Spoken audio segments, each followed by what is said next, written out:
much, Chamberlain, and welcome to our Abuja studio.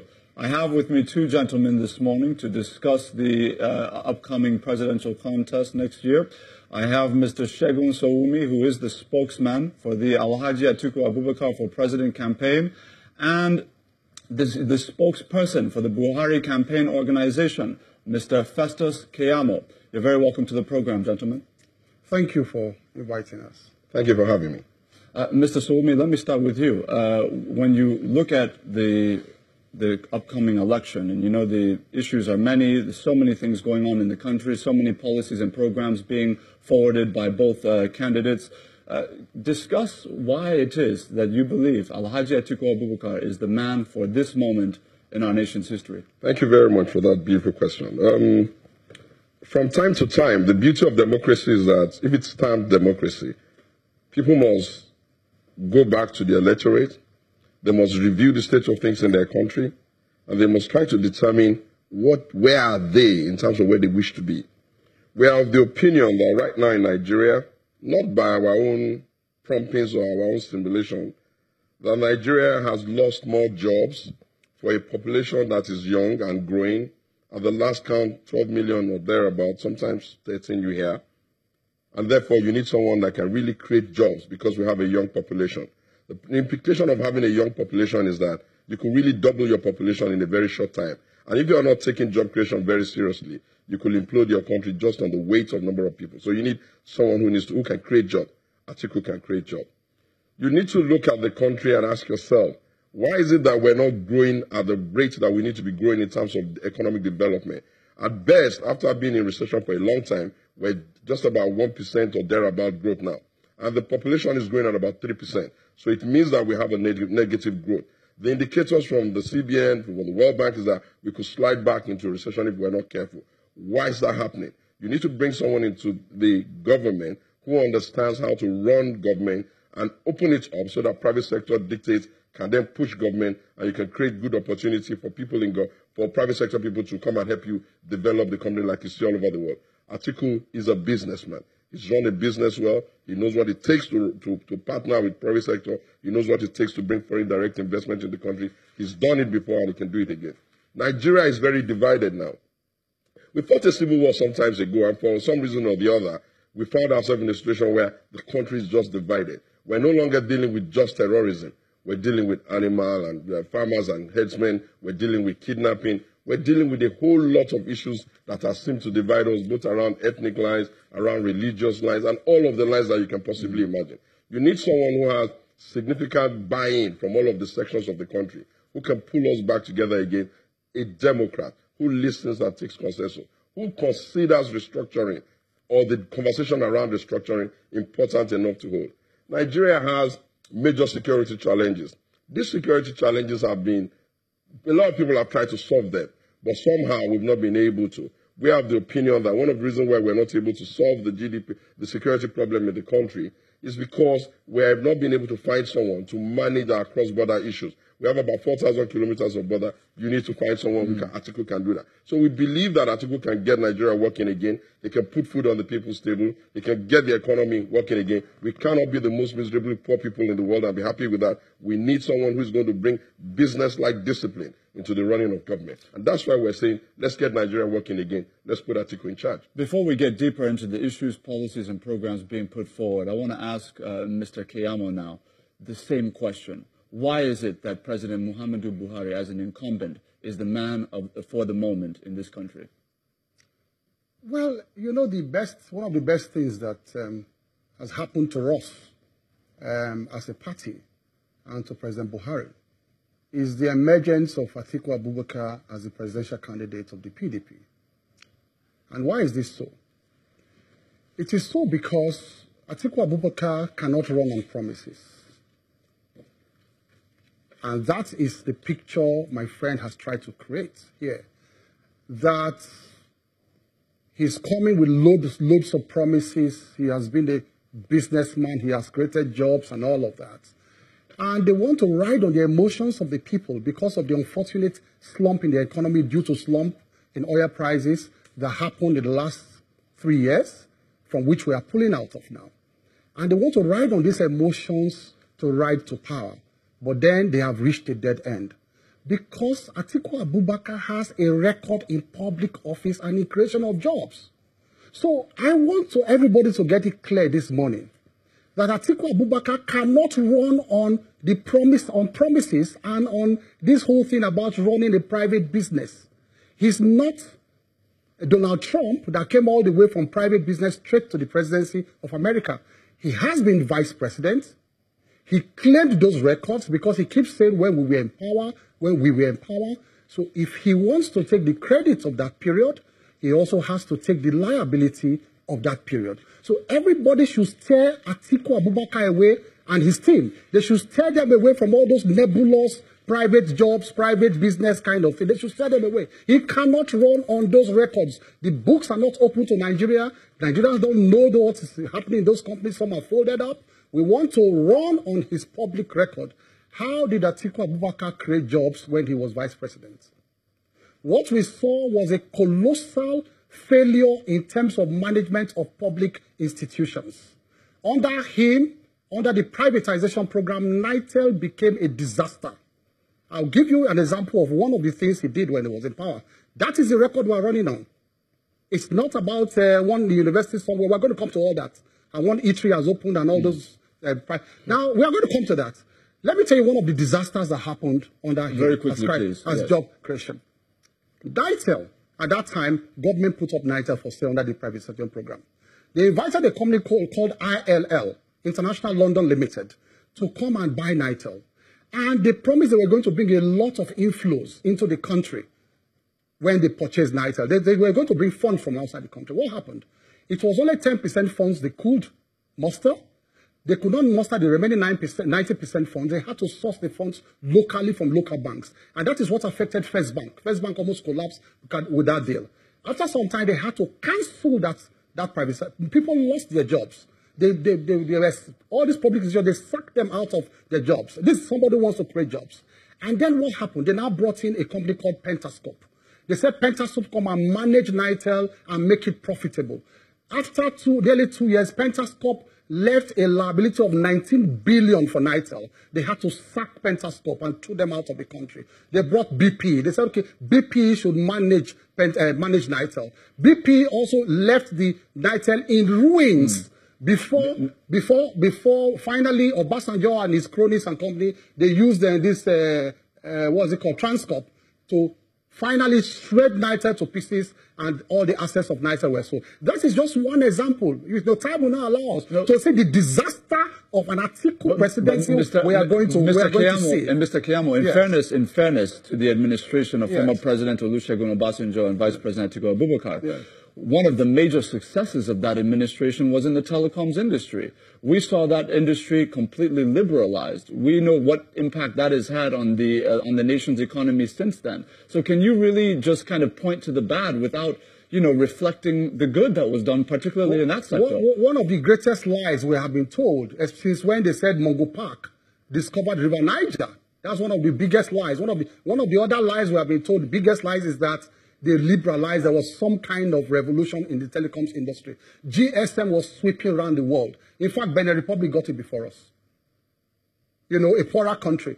GSM was sweeping all over the world. So there was no wizardry about GSM at that time. It was something that had come to stay across the world, and everybody was. In fact, Abacha started the process. And before they came and completed the process of GSM. And then you can see that all the nonsense that was happening in the GSM, in the telecoms industry. Imagine taking capitals out of the country and all of that. It has been happening since then. It is only under President Buhari now that we now know that a lot has been happening under the telecom. Look at the fines we have been seeing of late. So it has been regulated very well. They should have known by that time that there were all kinds of practices happening within the telecom industry.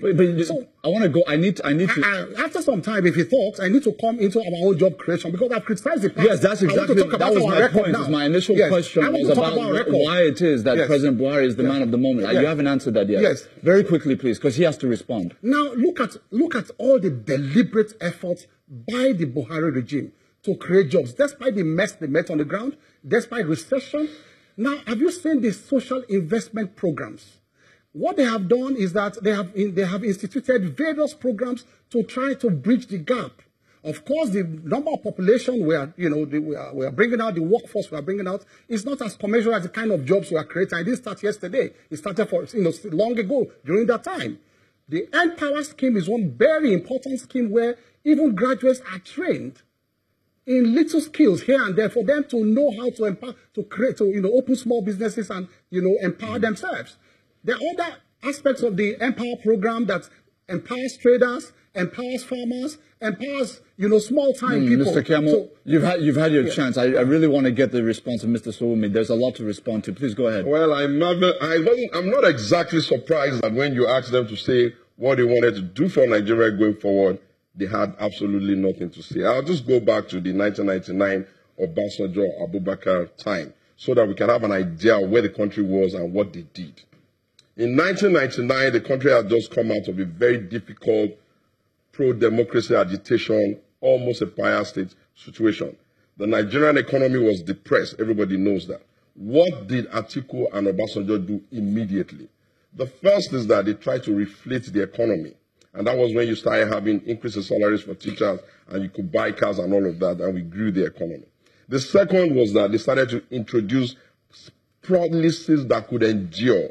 One of them was the privatization policy, which basically was to say to Nigeria that, look, you cannot have assets that are not performing, that are a drain on the economy, that can't pay their own salary. You need to get Nigerians and foreigners, whoever has an interest in the economy, to take these industries and run them. That's the reason why you have all the Owandos of this world. That's the reason why you have Globacom. That's the reason why you have NITA. And all of that were wonderful success stories they cannot see and they cannot really appreciate. The other thing was that the Atiku Abubakar compensation came with an idea that it's time for us to figure out how to get the small and medium scale industry to work.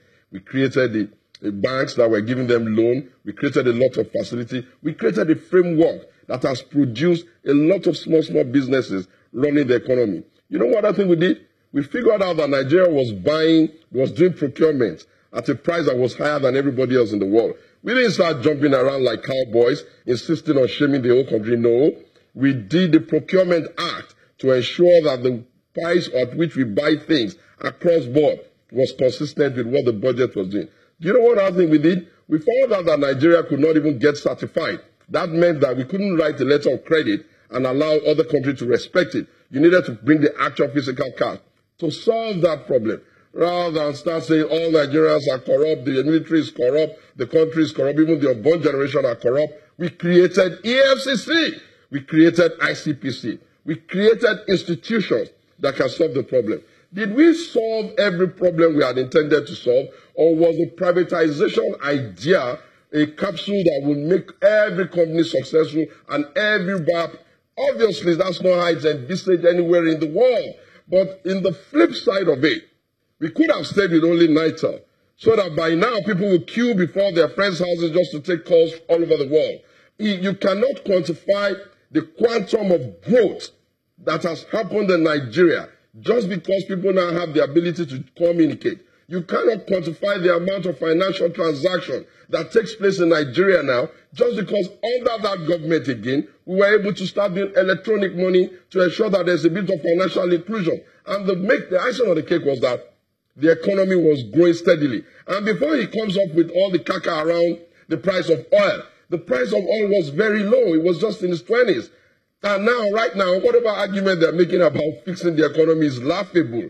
The economy ran into a slump because of a couple of things under the Buhari-led administration. The first was that it took forever to put ministers. That slowed down the economy. The second is that they had a mishmash of policies. One of them, most critical of them, was they were running an exchange rate that were like 5, and people could just go and do rents they are seeking, and people sit in their sitting room and take the money, and after that, they've not been able to fix it. The third was that they didn't make up their mind whether they wanted to be a socialist economy or they wanted to be a capital liberalized economy. You know why? Because in one breath, they go about the world and say they want foreign direct investment. Then in the next breath, they take their attitude, their draconian attitude, and start slamming multinationals with fine instead of allowing them to come in and let them come and talk about it. And then made worse is their administration has zero integrity.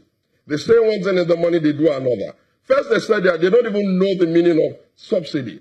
Right now, they can't explain to us who's paying subsidy or who is appropriating it. Then they tell us they're going to do single treasury account, a policy our government started. And now we are finding out that $25 billion is somewhere lost, somewhere in NNPC, all over the place where you turn. All the principal officers of this government are just dipping sleeves. And made worse, made totally worse, is that they really have no care for any section of the country. When they are not calling young people lazy, they're telling the women that their position is just in the bedroom, whatever that meant. When they are supposed to be looking for a nation that can be united, they're running a percentage that doesn't even add up in mathematics, 97-5. Worst is that they go all over the world, shaming the whole country, claiming that Nigeria is corrupt, even applauding other nations who call us fantastically corrupt. There is no reason on the earth for us in a democracy not to boot them out because they don't even know what they're doing. They've been running their ministries. You've said I'll give you a second. Please, in 1 second, round up. Yes. What makes them totally incompetent and unacceptable is that in the last 3.5 years, they have not seen anybody in that government. None of their ministers have been due for a change. They've not rejigged their cabinet. How could they have rejigged their cabinet when they don't even know what they're doing themselves? So I wonder what he's talking about. And on Atiku and his private sector effort and what he has done in government, we'll come to that when we get to the next round. All right, Mr.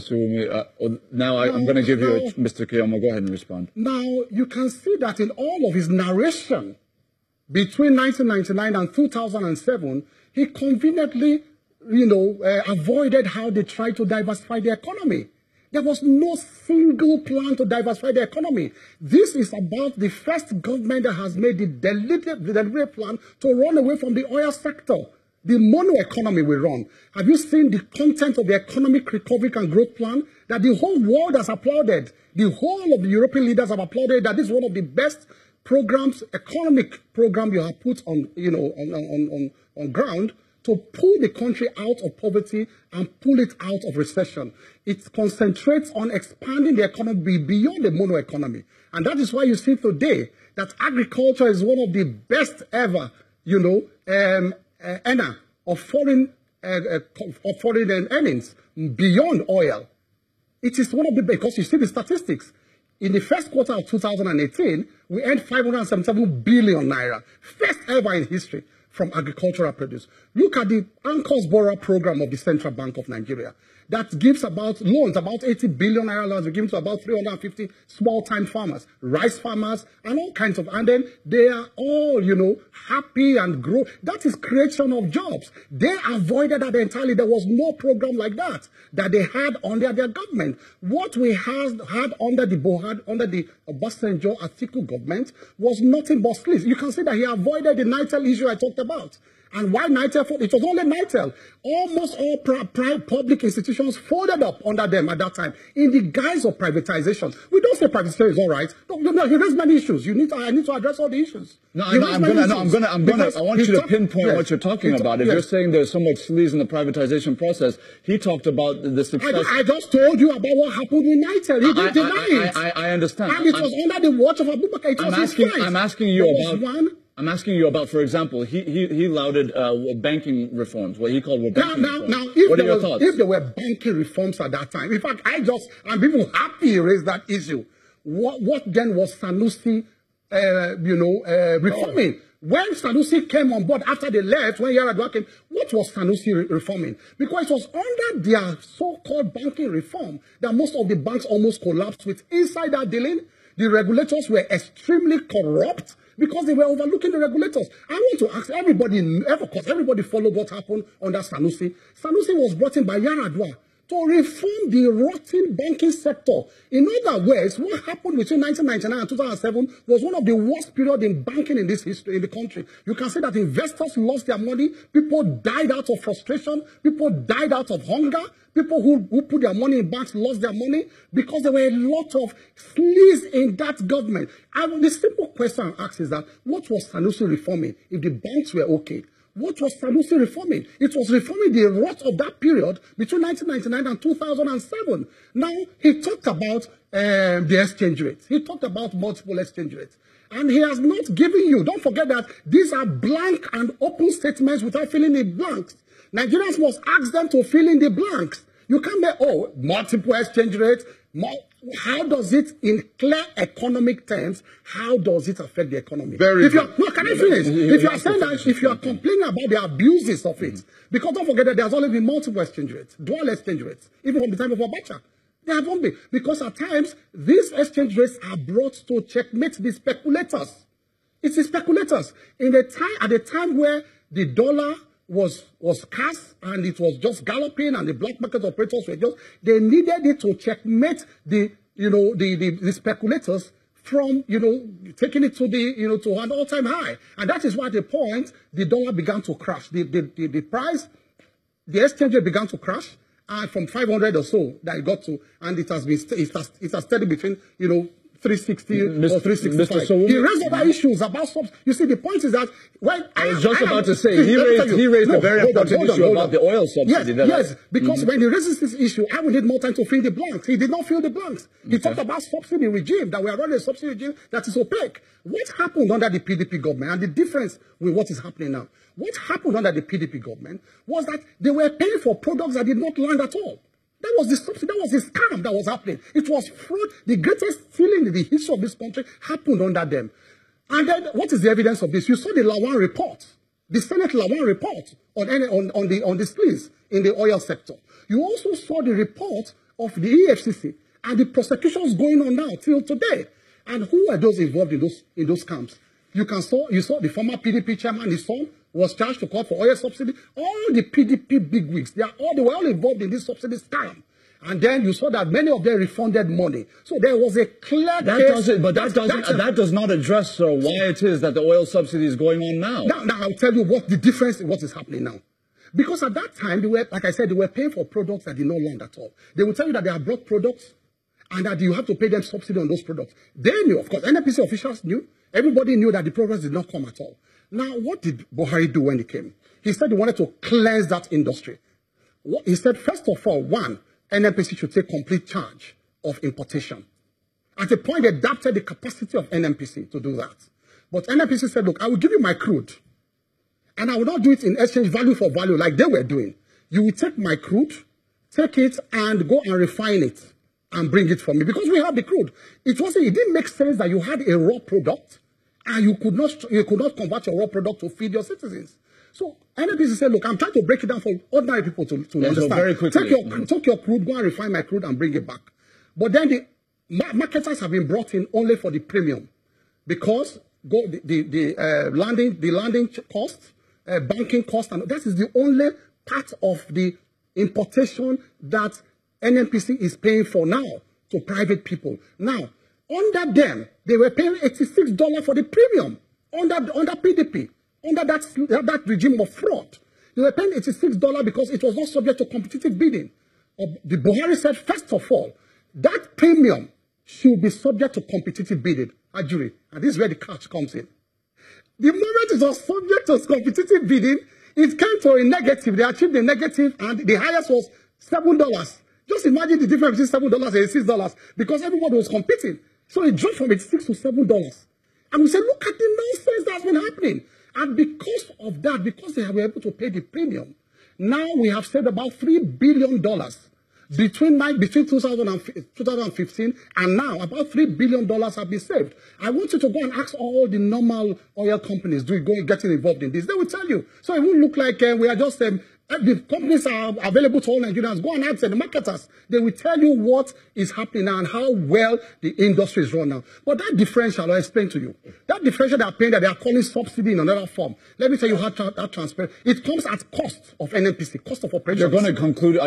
We have limited time. We're going on break. We're going on break. Okay. But when we come back from the break, you'll conclude your thoughts very briefly. Okay. And then Mr. Showunmi will certainly respond. Our viewers are interested to know both sides here. All right. Thank you very much for watching. We hope that you will continue.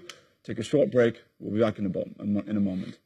Coming to you live from our Abuja studio. I certainly don't want to waste any time on reintroductions. Let's get straight back to it. Mr. Kiyamo, you are concluding your thoughts, please. Yes. And just before that, because I need to remind Nigerians about the GDP growth we talked about before the oil sector thing.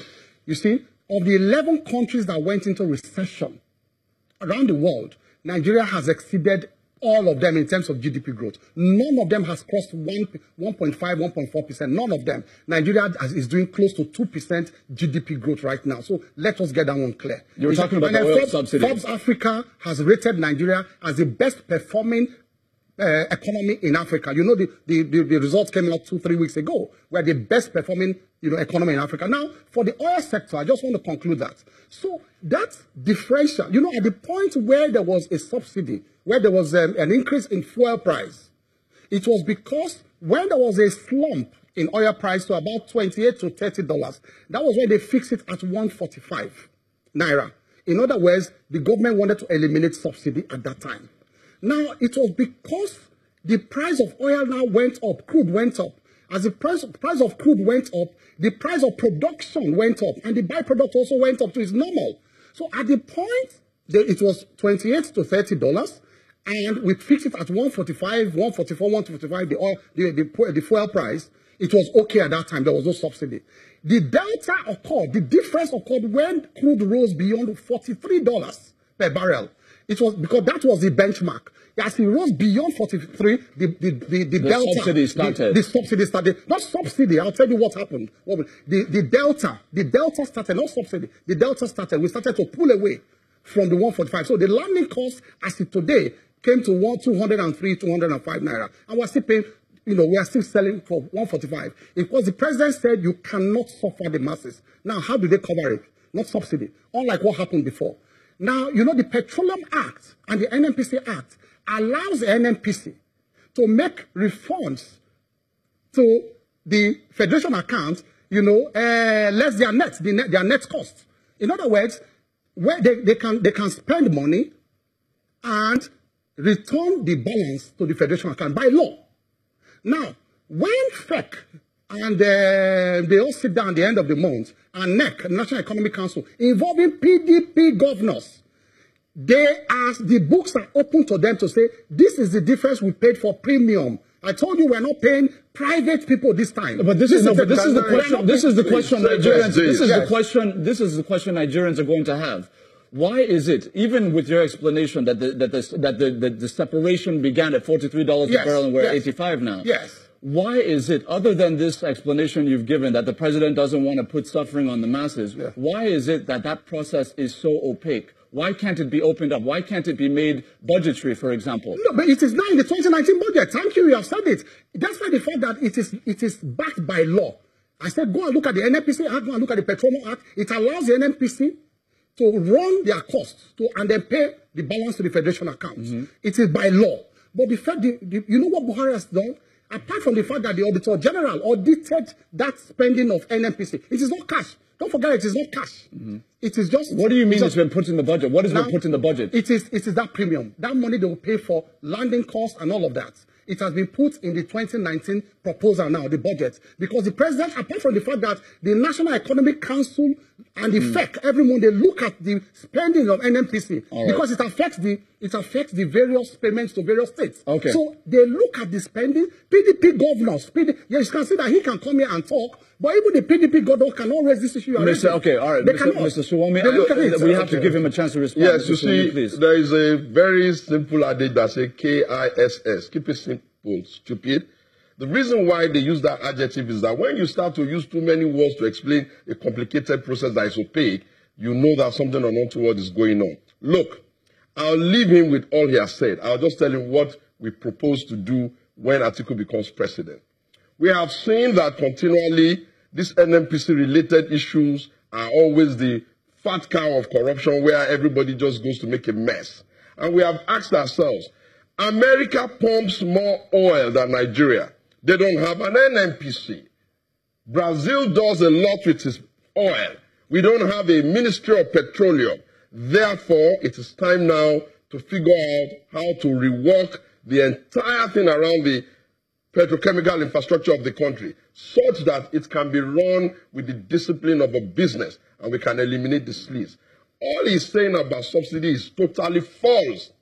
We know how much the approved subsidy that was being paid during the last regime up to the Jonathan regime. The monies that they have not gotten appropriation from the House of Assembly and the Senate has ballooned so much to the extent that there are allegations that 25 billion contract was signed down without any due process. And listen, the laws of the country has not given the president the singular right to do as he wish with our spendings and with our budgetary system. That's why we have the parliament. It is the responsibility of a democratic leader to approach the parliament and get those things passed for him. What they have been doing is running the country as though there is one man who has an understanding of all things, including business, when there is no evidence either in his previous engagement or even when he was former president as head of state, or now that he even grabs the simple nuances of how to run an economy. Mr. Showunmi, very quickly, very quickly, please. I'm sorry to interrupt you. You're certainly. But you allowed him more time. There's a reason. There's a reason why, sir. There's a reason why. You'll conclude your thought. It's important that we fact check. Yes. Because when you make an allegation, it's important that I set the record straight. Thank you very much. But check it. If yes. You've mentioned the issue of the $25 billion in the NNPC. That claim has since been disproven with evidence. Absolutely. That indeed what actually transpired there was that a contract award, a joint venture deal for $25 billion with an outside company that would essentially stipulate that that company would bring the 100% of the funding, which is the $25 billion in question, to do a project, that contract was not given to the NNPC board chaired by Dr. Ibe Kachiku, but rather it was sent to the Minister of Petroleum, who is the president, rather. And it turned out that that was actually a legal process. So there was no. I have to correct. I have to correct. You can have. Listen, no, sir. No, I'm sorry. You did not allow me to finish. Finish. So the issue is there's no issue of missing cash. There's no missing 25 billion within NNPC. Very important, sir. Please continue. If Kachuku, who is in charge of NNPC, says there are something that is not exactly clear there, until we bring an independent audit, probably when they've been gone, before we'll be able to see the sleeve. The same Kachuku came back to say no. The fact of the matter is that, yeah, please continue. They're not running the economy well. If they were, poverty will not be at this level. We didn't say Nigeria is now the most miserable poor country on earth, superseding India, who has a bigger population. We didn't say that. That's Bretton Woods. They can't choose one analogy to accept and refuse to accept one benchmark. We didn't say Nigeria has even done worse in terms of transparent international rating of corruption. We didn't say that. That's available there. We didn't say Nigeria is now on the lowest run of the ladder among countries that are likely to improve because of mismanagement and crisis and potential implosion. We didn't say that. We didn't say Nigeria is likely to return to a recession if they're not careful. That was World Bank. CBN has, I'll say for it, look, we have spent enough time on whatever it is they are saying they're doing. If they were doing right by the Nigerian people will feel it where they are. They talk about the price of oil and all of that, as though there is a law that says you cannot reduce the price Nigerians are paying for petrol if you find out that you are able to get the product cheaper. They are incapable of doing that. They have no interest in ensuring that they can ameliorate the suffering of the people. During our regime, more than on 3 occasions, we reversed the price of oil downwards. They've never done that. During our regime, we increased salaries to match up with the inflation growth of the country so that people can have a living with. They have not done that. Look, we are not going to keep insisting that we're going to be looking at the back of the mirror for us to drive forward. Whatever it is they want us to talk about in corruption, I have a full I'm so happy. I'm actually very happy. I'm happy, sir, that you mentioned that because thank you very much. Where we're going to go now. Because you must allow me to respond. You can't keep responding to the sentence you raised. PDP has a business. One moment, please. That PDP has their own business. Gentlemen. That there's a poverty capital where the poverty capital It's there, it's available. All right, let's get some order here. Okay. First, let's look at the issues one by one. Correct. Instead of allegations everywhere. Correct. Let's look at the issue of corruption. Okay. And the No. Don't divert me from what he said about PNB. No, listen.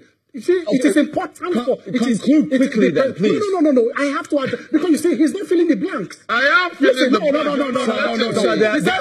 You are not letting me. Listen now. Listen, it takes like 5 minutes to make a point and you stop having 1 minute. Mr. Kayamo, we have to have order in this conversation. Yes, so let me respond. Very quickly. Yes, let me respond. I want you to... Don't set agenda for me. Don't set my agenda. Now, listen. I want Nigerians to understand that the very outrageous thing that Mr. Showunmi just told Nigerians now He's laughing at Mr. President that all his life, nobody knew him to run anything successfully. He's making honesty in public office a matter of derision. I want to know the mentality of those coming into government now. The Code of Conduct for Public Officers says that the only thing you can do as a public officer is to run farming, is to do farming, which is what he has been doing, which is the cows he keeps and the farms he runs. Now, they are laughing. They are laughing at Buhari now that he has been a person complying with the law. And that they are the heroes because throughout their life as public officers, they have been taking money from the public till and running private businesses. No, I must make this point. Nigerians must know that they are laughing at Buhari. They are laughing at him for doing this. Now, let me tell you this. Very quickly. The opponents of the president, all through his life, as a public officer, he had consistently breached the Code of Conduct for Public Officers. Consistently. The first thing... Mr. Kiyamo, I have to ask you a question about... I have to know, please. We have to now get into the conversation, really. Yes. Okay. Mr. Kiyamo, you clearly have made your side known on this issue. But Mr. Showunmi has made the point that it was indeed the President Olusegun Obasanjo's administration that brought the nation the EFCC, the ICPC, that they essentially brought the tools that President Buhari, boasts of using. Now, in view of that, why is it that you feel that Alhaji Atiku Abubakar cannot fight corruption? No. You see, it's very simple. In his 4-point agenda for the nation, have you seen it? It's the most laughable thing I've seen. He said jobs, security, economy and all that. The elephant in the room in Africa, the real problem, he ran away from it, anti-corruption. Meanwhile, in our own, hierarchy of things to do, anti-corruption is number one. So the problem in Africa, how can you run the economy without fighting corruption? But they brought the EFCC though. I want to tell you that EFCC then was not a creation, was not a special creation by their own standards. Let me tell you what happened at that time. America had its allies all over the world. So it was a standard for that because it's my area. I'm an EFCC prosecutor. I'm a lawyer at the top of my trade. So I will tell you this is my trade. America at that time gave a standard to all their allies around the world and said, you must adopt the Money Laundering Act. You must adopt all the other anti-corruption laws, and you must establish an anti-corruption agency for us to be able to do business with you and even give you aid at all. So if you look at the Money Laundering Act today we have, it's the same template you have in Ghana, in Kenya, in South Africa. It's the same all over the world. It is America. That act was not... You're not answering, Mr. Kiyamo, you're not answering the question about... It was America that imposed it. No, but you're not answering the question about whether or not Alhaji Atiku Abubakar can use these institutions which they brought to fight corruption. No, how can he? When in fact, at that time, when they brought EFCC, he was the most investigated, the most lampooned public officer in the entire African nation. There was an investigation in America, the subcommittee on the Senate subcommittee in the US, that indicted him for bringing $40 million slush funds into America. And part of that slush funds, guess what? It's $14 million out of that slush funds was paid to the American university in America for consultancy services. That is what they used to. They said their business wizardry. That's what they used to fund the university now in Adamawa State. 14 million. And this is not, read the congressional report. It is there on the net. People should Google this as I'm talking about. Talking now. After that time, the bribes that they gave. Round up. Yes. The bribe, a part of those funds were $2 million bribe that they paid into those accounts. It was 30 accounts that were opened through the name of his wife. And the wife in the hearing, don't forget that they have tried to distance themselves. The husband has tried to distance himself from the wife. That it was the wife and not the husband. But the wife herself, during congressional hearings, said, I don't know about this fund. It was my husband. It was from my husband. So it is there on record. This was part of the report. So in your view, is there sufficient evidence? Yes, because you Google as I'm talking now. I'm telling people to Google in their homes now. It's what they call fact check. This person say, they just say all kinds of things. They don't fill in. I'm filling in the blanks for you. I am telling people to Google as we speak. Siemens, who gave the bribe of $2 million, they pleaded guilty in America. They say, yes, we gave bribe to Atiku Abubakar. They were convicted. ATIKUs stayed behind in Nigeria. They refused to come. Then the American government wrote to President Obasanjo and said, please investigate your vice president for us because he's not within our jurisdiction. We cannot investigate him. The EFCC now did a corresponding investigation here that they further found him guilty, not only on that, but on PDTF. PDTF, if you know what happened in PDTF, is one of the worst crimes ever happened to the Nigerian nation. And that's why Obasanjo was forgiving him last week and said the crimes you committed against Nigeria are still there, but I forgive you. And I wonder why Obasanjo I have to give him, Mr. Showunmi needs to respond. I will come to those he needs to respond. Please, Mr. Showunmi, go ahead. Jesus. No, wait. Jesus not there this matter. You are just saying things go ahead. and not allowing the other side to give you their own opinion. Relax. First of all, there is no truth to what he's saying. The congressional hearing he alleges in America that was talking about looking for money and all that, you need to know the foundation of where that was coming from. The world had just engaged or experienced the World Trade Center bombing. And it became necessary by their own patriot law to look at anybody who was doing business or bringing money to America that had anything to do with an Islamic name. They thought at that time that it was for some kind of shady thing. But in actual fact, what they were alleging as monies were his own resources from some of his blue chip companies all over the world that he was pulling into America to pay faculty members to start a private university, American style, to be able to do a turnaround for that area. It's working now. If there was any evidence of any wrongdoing, look, ATIKUs has been out of power for close to 12 years now. Not on one occasion has anybody ever asked him to be charged to court. Not on one occasion has America ever asked him to come and answer queries. Not on one occasion has America ever asked him that should be indicted. It is unfortunate that the petty blackmail that our opponent like to go into every time ATIKUs is against them. But when they left their houses to go and beg him to come and join the APC, he was a saint. He was being blackmailed. He was being maligned. When he was running in 2007, and their then President Minister of Information was his campaign DG, he said on record, it is Lai Mohammed, of course, he said on record that it's unfortunate that nobody has been vilified more than this very hardworking man. You know what the problem is? The problem is that those who live in poverty, who celebrate poverty, who desire that all people should die of poverty, actually believe that people cannot earn a decent living from ingenuity.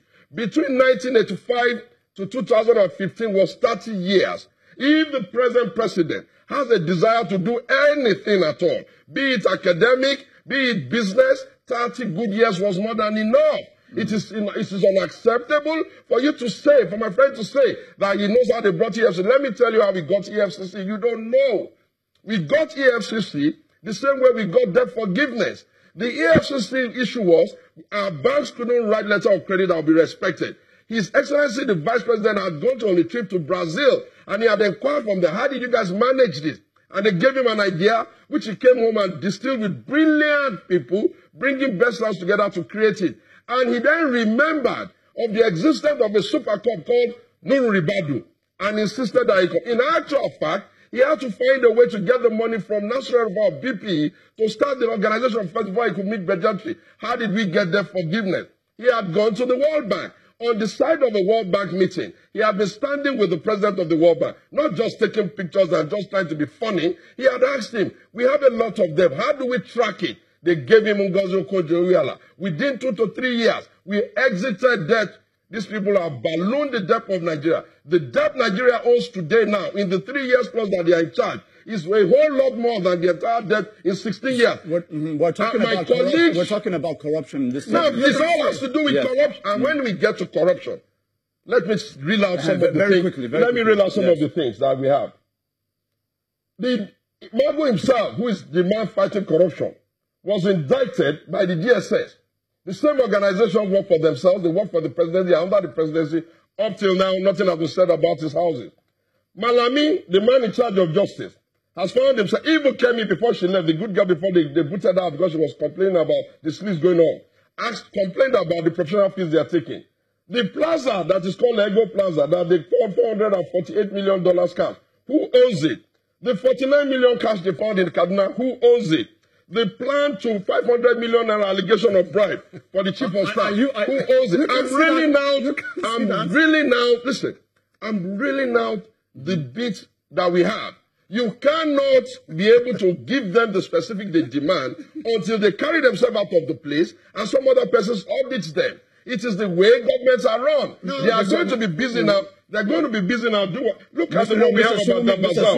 Mr. Showunmi, you have said quite a lot. Yes. And so in a very short time. Yes, please. I'm not the one that is responsible for very I am citing congressional reports. I am citing congressional report in the U.S. Please. And I've answered you on the congressional report. There is no evidence for that. Why can't you go to the U.S.? You should go now. Excuse me, gentlemen.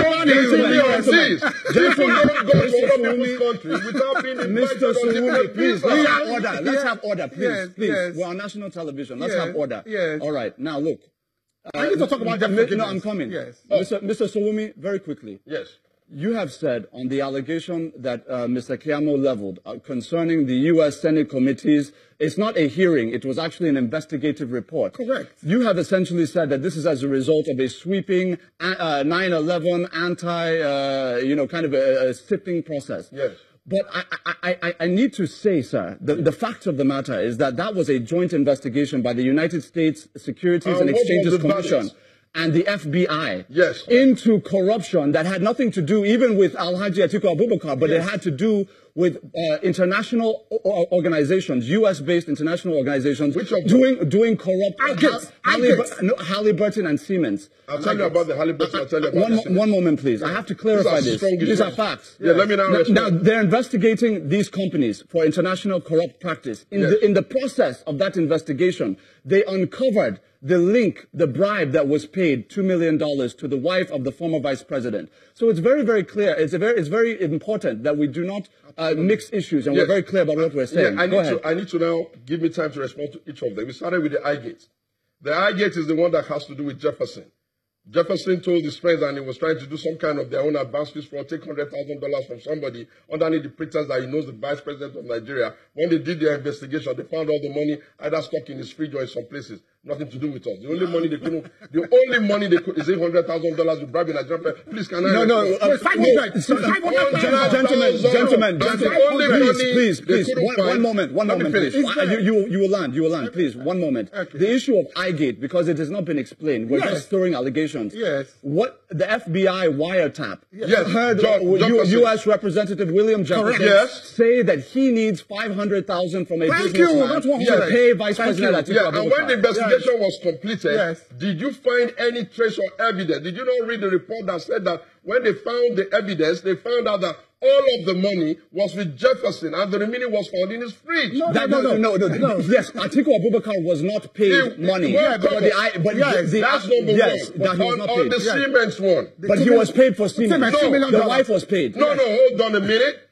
On the Siemens one international organization company called Siemens, when they are writing to put money and take money out of their own system, that they were going to pay some people and do some slush run. At the end of the day, at the congressional hearing, they could only say maybe something. One officer said something about a wristwatch, and another one said they gave the wife of the president $2 million. Look, the fact of the matter is that at the point of that congressional hearing, did the wife of Atiku Abubakar say that she collected $2 million on behalf of her husband? It entered her account. Did you say he collected it on behalf of her husband? It is in the same way. It is in the same way the wife of the present president, Aisha Buhari, is locking up her ADC for allegations of lost money. This is the way it's going now. Yes, that's the way it's going. Because you are trying to make it seem that there are some criminals in your camp and you're trying to shame everybody. Mr. Keyamo, go ahead and respond quickly before we close. Let me talk about debt forgiveness. Go. Let Nigerians not go away with the impression that there was some kind of wizardry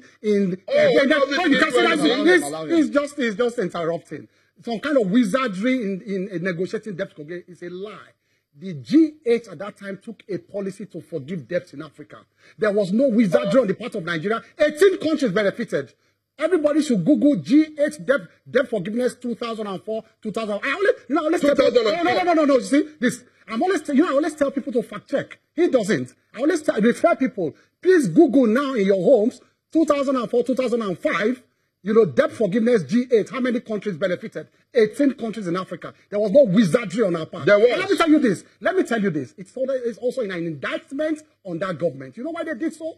They said they were going to forgive debts so as to free us from debt services so that we can build critical infrastructure. The Obasanjo ATIKUs did not build one critical, no rail. They were already damaging. Gentlemen, that's no rail line. I'm sorry. There was no way the international community was going to give forgiveness only to Nigeria. The whole idea of debt forgiveness started with our government, and they gave other countries the right. They were not going to forgive just Nigeria and not forgive us. All right, that's enough.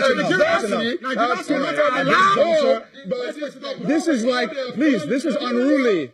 All right, that's enough. Unfortunately, the gentlemen are not going to allow me to close. So very quickly, I have been speaking with Mr. Segun and Mr. Festus Keyamo. At this juncture, we close. Please stay with us.